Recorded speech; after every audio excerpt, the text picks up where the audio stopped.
wearing, and he apparently knows that it's also Ash's. Fun fact, they were gonna give Ash like a really goofy watch and made the decision not to, and I'm sad. Want something with like googly eyes, SpongeBob. It was gonna be like a Mickey Mouse watch or something. I think maybe they couldn't get the rights to Mickey Mouse or something like that, and that's why they didn't do it. But so get the rights to this is Warner Brothers, right? Yeah, Bugs Bunny. Honestly, like just like some goofy watch from like the 90s.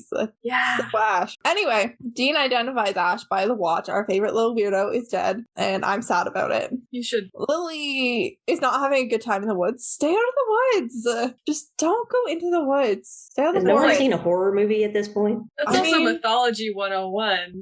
Bad things happen in the woods. Lily has become like a agoraphobic like recluse over the last year because she kills everyone she touches. And you're telling me she hasn't watched some horror movies over the last year? Like that's just a no. Maybe they felt too relatable.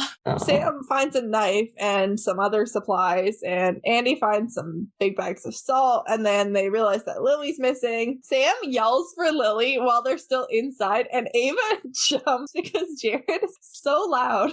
And he's been like in the Sam whisper for so long, and I genuinely think that Catherine Isabel got scared.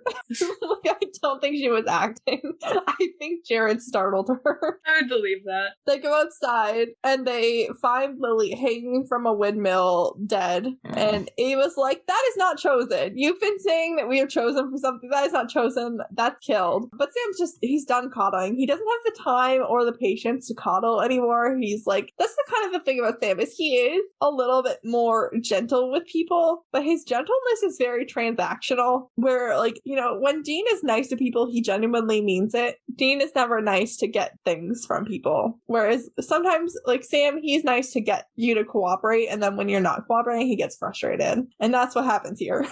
Fair, honestly. He tells Ava to woman up, and Jake volunteers to get Lily's body down, which is a risk, I will say. Like, there is a risk, but Lily's powers are still gonna be like, oh crap, active. I didn't think about that. I just thought about it right now. Wear gloves. Where are they gonna find gloves? On the other hand, Andy's power doesn't work on Sam, so potentially Lily's power wouldn't work on them anyway. Maybe. It's a possibility. It is a risk that even if she like was alive, like they're like, I don't know. It's a risk. I just thought of that like mid-sentence. I was like, what if when he touched her he died? Obviously, we don't see that. He sticks around for a bit. Yeah, Jake is fine. And I'm kind of glad that Sam doesn't have to climb up there and get the body down. Sam offhandedly is like, man, I miss Dean. I wish that my stupid Moto Q worked. And Andy's like, maybe I can use my powers on Dean. And Sam's like, have you done that before? And Andy's like, no, but I can try. Like, what's the worst that can happen if it doesn't work? Like, we're still gonna be here in the woods. And Sam's like, okay. And he's like, do you have anything of Dean's I can use to like channel Dean's energy? And Sam's like, I have a receipt. And I'm like, that is not a personal possession. But okay. He signed it, his autograph. It's the best we got, KJ. He signed it D. Hasselhoff. He didn't even sign it with his actual name. But honestly, that's pretty textbook Dean. It feels more personal when he does that. I mean, fair. But, you know, Andy's like, fine. It's a little weird, but I'll roll with it. So Bobby and Dean are just like, I mean, okay, mostly Dean, are spinning out because, like, the Rhodos is gone, Ash is dead, whatever Ash was going to tell them was super fucking important, and obviously they don't know it. They have no idea if Ellen's there, and they can't find Sam. And Dean gets a splitting headache and a vision of a bell, and Bobby's like, did you say you got a vision? Like, what Sam gets? And Dean's like, no, I'm not a psychic. And then he gets, like, knocked over by the pain. But, like, he sees Sam this time in addition to the bell. So then he's, like, describing it to Bobby. And Bobby's like, I know where that is. And they're just like, oh, I guess Dean has a vision now. It's fine. It won't happen again. I hope that later somebody explains that to them, because Dean just, like, got a vision. And he's like, I don't get visions. But then he just kind of rolled with it. Like, I don't know if Dean would get, like, really scared and try to repress it, or if he would immediately start trying to move things with his mind. Probably the latter. Dean wanted Sam to repress it, so I'm guessing former, because, you know. Secretly, he would definitely He's just jealous. try to move He just wants something. the powers himself. I just want to be carried. Don't we all? Without the murdery bits. There are aspects that are appealing, definitely. Sam and Jake are ripping apart a tractor for iron, and Jake's power is super strength. He lifted a jeep off a fellow soldier and they were like, woo, adrenaline. And then he was like, but then the next day when I didn't have an adrenaline rush anymore, I went in and I bench pressed 800 pounds. And Sam's like, good to know. That seems like the least demonically explainable power. Like, why is that one of the demonic powers? Because we're gonna kind of learn over the next like 2 episodes that they all start with a starter power, but they can all eventually do all of the other powers. Like Pokemon. Yeah. And I just want to know why you would need to be, why like one of the demonic powers is the ability to bench press 800 pounds. Because you pick up stuff and hurt more people that way. You can move stuff with your mind like Max. So? You never have to lift anything.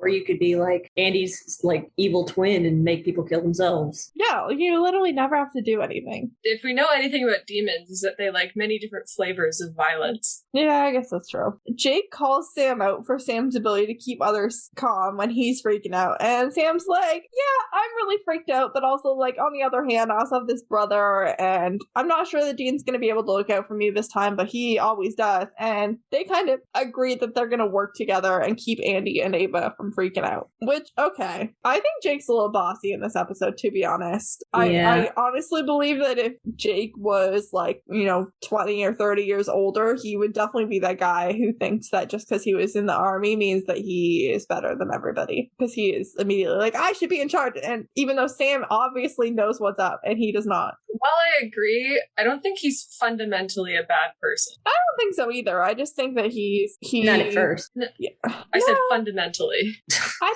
think Jake is a fine person from what we see in this episode. I think circumstances corrupt him, honestly. But Yeah, I just think he's one of those guys who like thinks that being in the military puts you in a different social status than the civilians. Yeah. And there are some situations in which that is true. Like, if there is some sort of event where people are, needing to be organized, I definitely think that experience can be helpful. I just think coming in here and being like, I should be in charge when someone else clearly has more experience is a little bit, egotistical. Yeah. But it's fine. It's fine. Oh, nothing's fine. They're in a ghost town and they're gonna die. Yeah. Andy and Ava are salting a room and Ava asks what they did to deserve all this. And Ava makes a born under a bad sign reference. She's like, if it wasn't for bad luck, I wouldn't have any luck, which is, it's a good reference. Sam breaks the very unfortunate news to Ava that her fiance Brady was killed when the demons came together, just like all the people in the diner were killed when Sam was taken. I guess the demons are just out here destroying witnesses. Andy is then sleeping and Sam's drifting in and out a bit, and Sam falls asleep and he sees the yellow-eyed demon who takes him on a little walk to explain stuff. Sam's like the favorite. Like Sam learns that this is a competition, but the demon wants him to win, which I think is a little bit odd. I have questions about this at the end. That's fair. I have questions about Ava,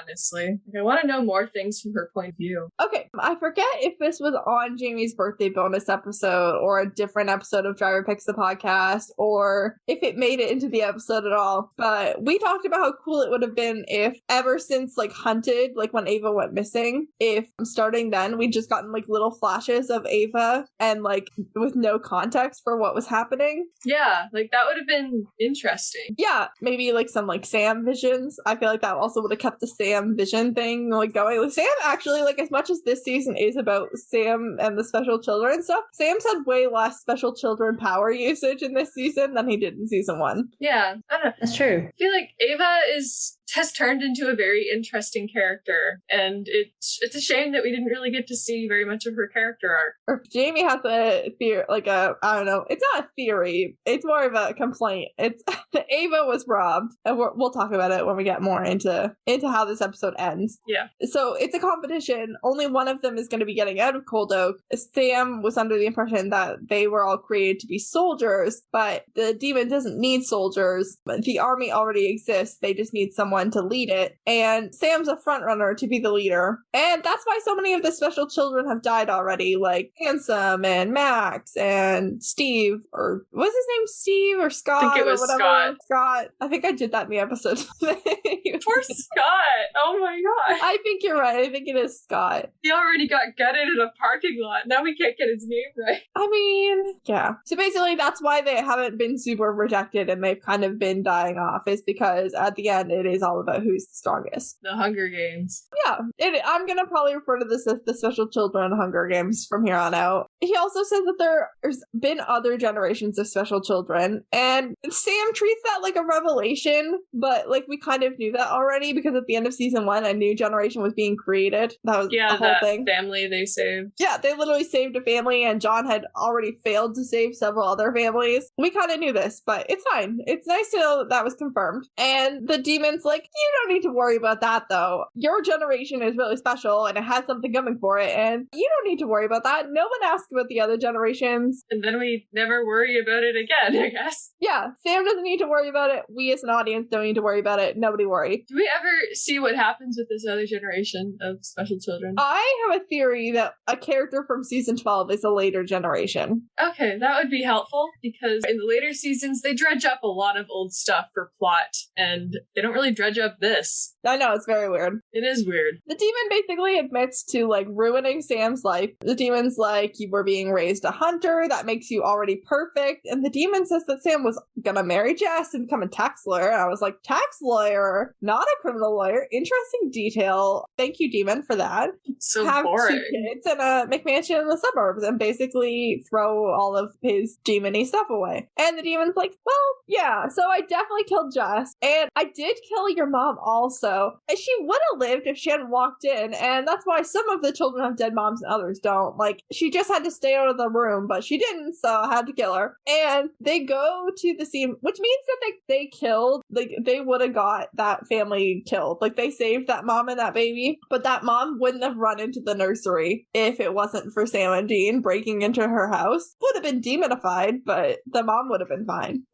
So we saved the baby this way. Yeah, we saved the baby from demon blood, but that's it. That's all they did. So the demon's like, I'll just take you back so you can see for yourself what I'm talking about. And so they go back to the scene from the pilot of Sam in his crib and Mary coming in. They watch the yellow-eyed demon dripping demon blood into little baby Sam's mouth, and he has a whole revelation about it. We'll get into that later.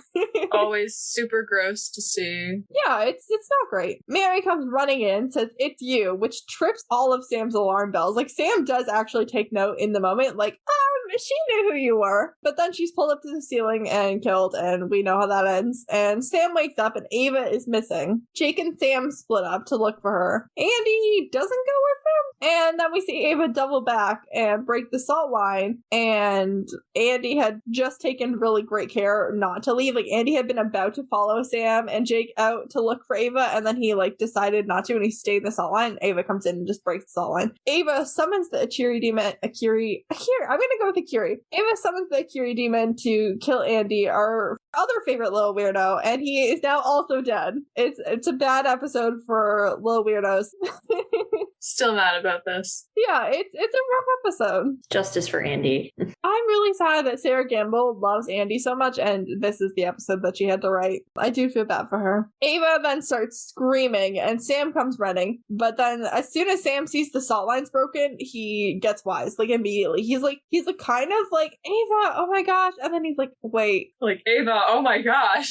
And Ava's like, I think Andy might have broken it. And Sam's like, Andy would never have done that. Because Andy, A, like, listens to Sam. B, also, Andy is the only other one who knows what's up with the supernatural stuff before they get there. Like, like Ava and Sam hung out, but Ava and Sam hung out related to the special children stuff, and then, like, their villain of the week was Gordon. So there was no supernatural stuff actually involved. Except them. Yeah. So they never really had to have the supernatural talk, which means that as far as, like, they kind of, like, as far as Sam's concerned, Andy's the only one who knows about the supernatural stuff, and he knows that Andy took that talk seriously. I'm glad he remembered. Yeah. He killed his brother. He better remember. Right. Andy was really trying hard to be good. So Sam's like, Andy would never have done that. Like, you did that. And he's also like, also, everybody else woke up here this morning, and you've been unaccounted for months. Like, where the fuck have you been? And Ava Ava immediately stops crying, wipes her tears, and starts songing. She's like, people just keep showing up, groups of 3 and 4 at a time, and I just keep on killing everybody. And Sam is horrified, but it does track. And Ava's like, you don't even know what we can do. There's so much more. Like, as soon as you start leaning into this powers, you can start doing other things. And I'm like, yeah, Sam's been able to do other things the whole time. But he hasn't tried. Yeah. Like, he should have tried after Max. Like, after he,